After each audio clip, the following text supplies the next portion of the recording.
que ser de otra manera? Yo creo que esa es una pregunta trascendental. Hay cosas que hay que hacer. Por ejemplo, emitir leyes que vayan en el sentido correcto. Pero emitir leyes que vayan en el sentido correcto no necesariamente hace que la gente se comporte según el espíritu, y sobre todo en términos de privacidad o interiormente, cuando no están vigilados.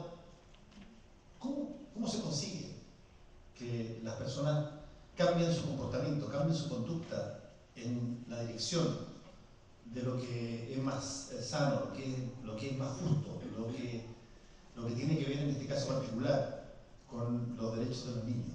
No es sencillo, no es fácil, hay montones de fórmulas que se han ensayado. Estados Unidos, por ejemplo, tiene una maestría, casi más bien un PhD en tratar de asociar, y en algunos casos le ha resultado muy bien, en asociar la forma en que uno se expresa con la forma en la que uno se comporta. Cuando los negros dejaron de llamarse negros y empezaron a llamarse afroamericanos, intentando transmitir cuál era su origen y que habían llegado como esclavos, por lo tanto que tenían una suerte de victimización de origen. Al principio yo estaba allá, esto era utilizado por prácticamente nadie, más que algunos de ellos, pero se insistió en el lenguaje y los grupos se pusieron tácitamente o ordenadamente de acuerdo en que cada vez que se refirieran a ellos iban a referirse de esa forma. Hoy día es muy raro que alguien trate a otra persona de black en público. En general hablan de afroamericanos, y de estos se han pescado varios, y están los Native Americans, que son los indios, y sirve el que se traslade el lenguaje y que eso gatille de alguna forma que uno se comporte detrás, por cierto que en algunas cosas sirve. Hay personas como la presidenta Bachelet en su época que llegó a ser majadera para mencionar las mejores y los mejores, cuando en castellano el plural masculino es perfectamente aceptable por todo el mundo, pero no, ella enfatizaba que eran las mejores y los mejores. Desafío a que ustedes me pillen a una ministro de Estado de una corriente que es totalmente la contraria a la ministra Bachelet, que hoy día, en referencia a exactamente el mismo concepto, las mejores y los mejores, no me diga exactamente lo mismo. Pillen a la Carolina Schmidt hablando de los mejores, porque el genérico español sí. Pílleme a, qué sé yo, la Ana María Benítez de Medio Ambiente diciendo los mejores están aquí. Quedó plantado. Las mejores y los mejores. Yo sigo considerando que es una redundancia, pero entiendo que la idea es tratar de forzar la distinción. Por lo tanto, gran parte de las batallas que se van a dar en torno a cambiar cosas fundamentales que han estado durante mucho tiempo tienen que ver con la forma en que vamos a utilizar el lenguaje. Tienen que ver con la forma en que nosotros vamos a comunicarnos y que vamos a hablar de determinadas situaciones usando un lenguaje que fuerce, aunque al principio sea políticamente correcto, pero que fuerce a que la actitud lleve a asumir la nueva realidad. Y creo que eso es de las cosas más difíciles que hay. Es mucho más difícil que redactar una ley que puede surgir en el ámbito de un impacto súbito que genera una conmoción, que genera un movimiento, y eventualmente los legisladores de emergencia pueden sacar leyes. Pero cuesta mucho más que la conducta acompañe. Y eso a veces pasa, y en el caso, lo digo por el sesgo profesional, pero pasa en gran medida porque estemos de acuerdo en que hay que insistir en una determinada materia si que queremos que sea vista esa situación con una nueva perspectiva. Segundo punto, no hay ninguna posibilidad en que las cosas cambien si la sociedad civil no se organiza. Yo no veo ninguna posibilidad. Esta es una de las sociedades más pasivas que yo he conocido en mi vida. He estado en varios países. Es una sociedad donde a un director que publica algo que es falso, lo que más puede esperar es una carta al director. que eventualmente puede ser respondida. Aquí la gente no se levanta, y es muy raro lo que ha pasado el año pasado, por eso mismo es tan impresionante el 2011.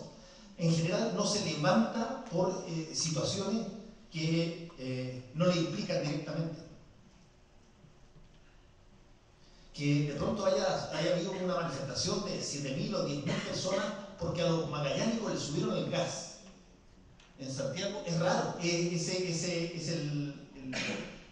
el hombre que muerde al perro, no es lo normal.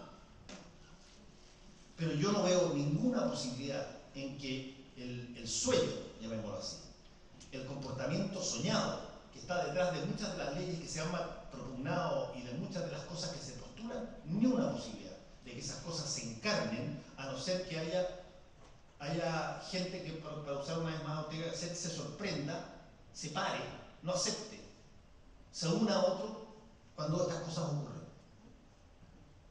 No que suban el volumen de la radio si es que en el departamento del lado está gritando al niño porque le están pegando, y suba la radio de tal forma de no escucharlo, que es muy típico. Tendemos una brutalidad hacia preocuparnos básicamente de cómo vamos en la parada. Si es que me afecta a mí, no me afecta a mí. Casi todo el empoderamiento que viene, o que está viniendo, es un empoderamiento individual.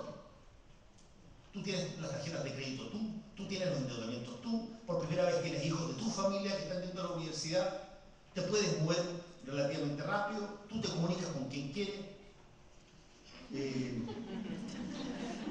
Tanto me queda. Y desde ese punto de vista es perfectamente factible el que mira, hoy día el mensaje de hoy, que es un mensaje con uno de los eufemismos, porque las palabras importan, uno de los eufemismos más brutales que yo creo que hay en la sociedad. ¿Cuál fue el mensaje de hoy día de un ministro de Estado? Hay que cuidar el empleo. ¿Qué significa cuidar el empleo? ¿Cuándo no hay que cuidar el empleo? ¿Cuándo uno descuida el empleo?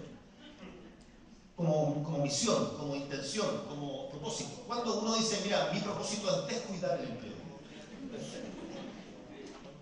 El problema es que cuidar el empleo significa no hagas nada que pueda significar que te echen. Significa que tienes que aguantar determinadas cosas, aguántalas porque hay que cuidar el empleo. Si es que de alguna forma ves algo que no corresponde y delatarlo, o decirlo o plantearlo puede significar que te echan, cállate, porque hay que cuidar el empleo. Detrás de las palabras viene la conducta, si es verdad. Y desde ese punto de vista, yo siento que hay que hacer un trabajo muy fuerte, sin duda en los medios de comunicación, pero sobre todo a nivel de las personas. Ustedes son los que deciden si es que se ve o no se ve el programa. Ustedes son los que deciden si se compra o no se compra. Y con mucha más fuerza lo que estamos dispuestos a admitirlo. Porque una cosa es que alguien me diga, mira, hay gente que no ha comprado nunca jamás en su vida una plancha y que de pronto la Polar le pincha una tarjeta y le dice, aquí tiene la plancha, y esa persona no tiene bajas las defensas como para resistirse. ¿Por qué no? Y me parece perfectamente razonable que uno diga eso es una inducción engañosa, estafa, fraude, sobre la base de estimular un deseo que uno tenía, generándole un endeudamiento que no va a poder pagar. Y me parece perfectamente legítimo. Obama ayer en el discurso lo planteó extraordinario. El concepto de cómo a alguien se le puede inducir a ir contra su propio interés por la vía del endeudamiento de las cosas deseadas. Pero perdón, todos los que estamos aquí en esta sala tenemos niveles de académicos de educación, niveles de enfrentamiento a componentes relativamente complejos de comunicación que no nos hacen equivalente a la persona que no tenía nunca jamás plancha o que toda su vida había querido comprarse un auto y mimetizarse en ese tipo de perro pavloviano, digamos, y de mínima posibilidad de defenderse, es un poco esconderse.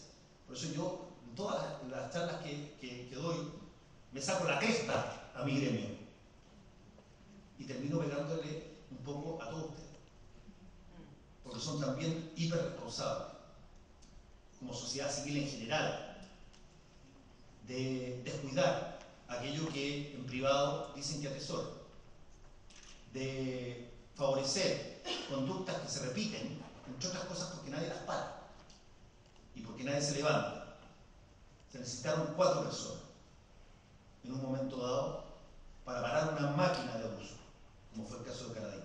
Y estoy convencido, porque los conozco y además conozco perfectamente cómo se originó el problema, que cuando José Andrés, Juan Carlos Cruz, Fernando Bache y Jimmy Hamilton partieron con este asunto, no tenían ninguna expectativa de que las cosas iban a terminar como terminaron.